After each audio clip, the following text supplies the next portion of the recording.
একটু জল দাও দিন, গলাটা কিরম হয়ে গেছে। আর মনে কি ফোন দিল? মনে ফোন দিলি কয়ে না ওর টাকাটা আমি সন্ধ্যার সময় পাঠাবানি।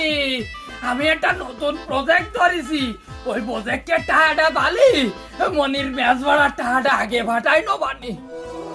বাবা, মা তো বাড়ি নেই, মা একটু দোকানে গেছে। ও বলি তুই কোন সময় আইসি? তোর না সামনে পরীক্ষা, পরীক্ষায় ভর্তি হবে না, তুই কি এতে আইসি? বাবা, পরীক্ষা পরে দেখবানি।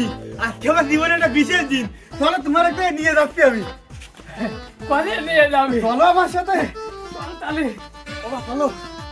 মানে এই সব বন্ধ তোর কাটিয়ে যাচ্ছিস, উসট খাইয়ে বাড়বানি এই বয়সে। বাবা না, একটু সামনে চলো, দেখেন একটা দেখতে পারবা না। আর কত দূর?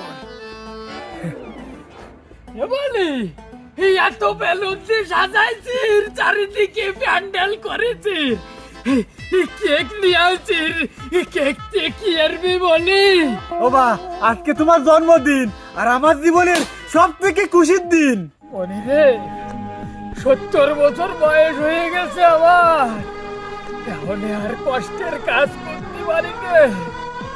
ওই গটকালি করে যা দুটোটা হয় তাই দিয়ে তোর পড়াশোনার খরচ আর ওই সংসার চালাই। এখন আর আমার পা ঠিক করে চলে না।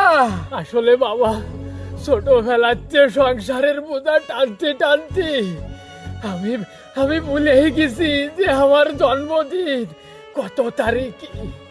তুই যে বাবা আমার জন্মদিন মনে রাখছিস, এতেই আমি খুব খুশি। আমি গর্বিত, আমি গর্বিত তোর মতন সমান জন্ম দিতে পারে। বাবা চলো আমরা কেক কাটি। আদিম যুগেতে মানুষ নাকি গুহাতে করিত বাস, পাথর দিয়ে করত শিকার, জানতো না চাষবাস।